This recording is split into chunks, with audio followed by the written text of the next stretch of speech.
स्वागत है आप सभी का मूर्ति नॉलेज में। और आज हम लोग शुरू करने वाले हैं एकाधिकृत प्रतियोगिता।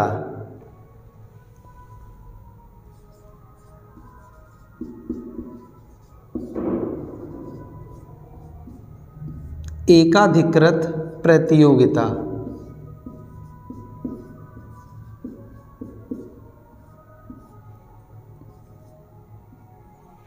एकाधिकृत प्रतियोगिता बाजार की एक ऐसी स्थिति होती है जिसमें एक से अधिक फर्में लगभग समरूप और निकट स्थानापन्न वस्तुओं का उत्पादन करती हैं। इसमें लगभग समरूप वस्तुओं से मतलब है कि जो लगभग समरूप हो सकती हैं लेकिन पूर्ण रूप से समरूप नहीं होती हैं। वे वस्तुएं लगभग उनके गुण, रूप और आकार और वस्तुओं की जो पैकिंग होती है उनमें कहीं ना कहीं अंतर या भेद देखने को मिलता है।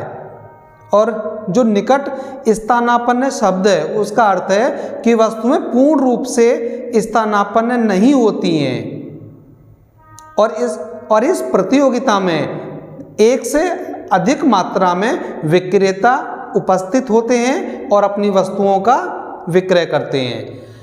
और कभी कभी इस बाजार में या इस प्रतियोगिता में ऐसी भी स्थिति देखने को मिलती है कि जब बाजार पर किसी विक्रेता का लगभग एक सीमा तक एकाधिकार हो जाता है, लेकिन एक सीमा के बाद निश्चित रूप से उसे फिर प्रतियोगिता का सामना करना पड़ता है। अब हम बात करेंगे एकाधिकृत प्रतियोगिता की विशेषताओं का।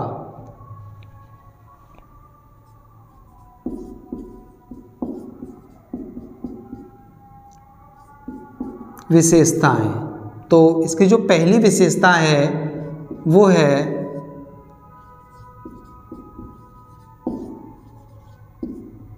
अधिक मात्रा में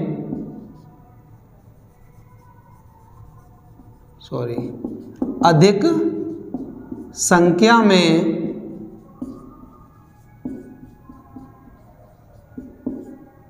विक्रेताओं का उपस्थित होना।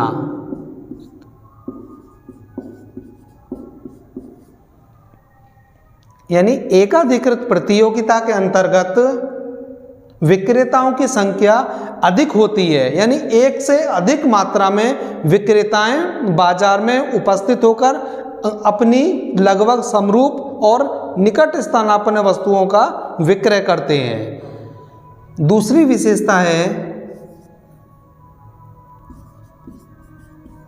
वस्तु विभेद, यानी इस प्रतियोगिता के अंतर्गत जो वस्तुएं होती हैं वो लगभग समरूप होती हैं, अर्थात पूर्ण रूप से समान नहीं होती हैं। वे सभी वस्तुएं गुण, आकार और रंग रूप और प्लस उसके पैकिंग में इन वस्तुओं में कहीं ना कहीं अंतर देखने को मिलता है। तीसरी विशेषता है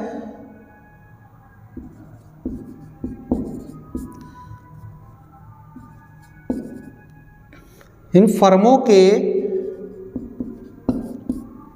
आने जाने की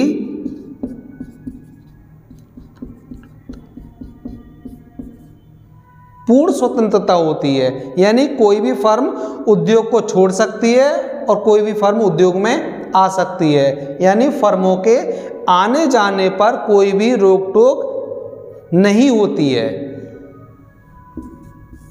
चौथी विशेषता है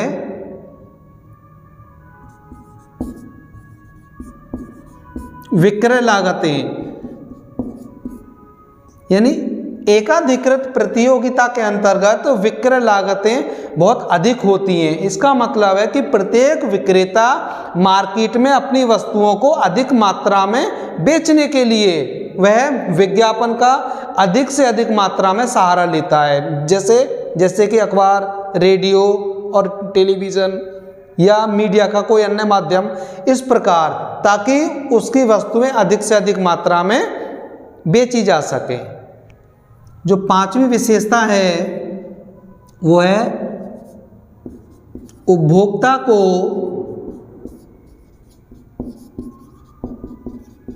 बाजार का अपूर्ण ज्ञान, यानी इस प्रतियोगिता के अंतर्गत ये माना जाता है कि उपभोक्ता को बाजार का पूर्ण ज्ञान नहीं होता है। यानी मार्केट में कौन सी वस्तु अच्छी है, कौन सी वस्तु हीन है या निम्न है, या कौन सी वस्तु कौन से मूल्य पर बेची जा रही है, तो इस सब के बारे में उपभोक्ता को बहुत ज़्यादा जानकारी नहीं होती है।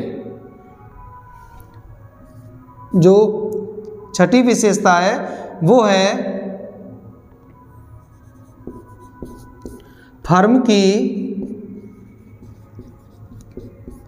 कीमत नीति, यानी एकाधिकृत प्रतियोगिता के अंतर्गत जो फर्म होती है वो कीमत को स्वीकार करने वाली नहीं होती है, बल्कि अपने उत्पादन की स्वयं ही कीमत निर्धारण करने वाली होती है। यानी इस प्रतियोगिता में जो फर्म होती है वो अपने उत्पादन की स्वयं कीमत निर्धारण स्वयं करती है। तो ये एकाधिकृत प्रतियोगिता की कुछ विशेषताएं हैं जो बहुत ही महत्वपूर्ण हैं।